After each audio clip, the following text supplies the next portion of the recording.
रात्री आपण झोपायला लागलो ना, अचानक असं कोण आलं वापरतो घाबरतो की नाही सांगा. तर रात्री अचानक हे लोक ना केळी घेऊन आल्यात गावाकडून ना, केळी आणली होती माझ्या आईने पाठवली होती. ती केळी घेऊन रात्री भाऊ आणि भाऊजे आले.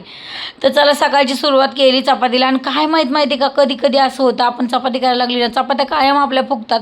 पण आपण गॅसवर तवा ठेवला आणि व्हिडिओ लावला की चपाती फुगत नाही. जाऊ द्या, काय अडचण नाही, कधी कधी तिने पण करायचंच असू द्या.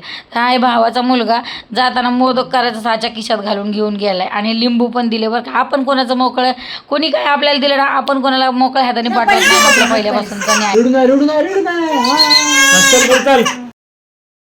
मुद्दाम तुम्हाला दुर्वाचं रडलेलं मी ऐकवलं, कारण दुर्वा अजिबात म्हणजे अजिबात आमच्याकडे येत नाही.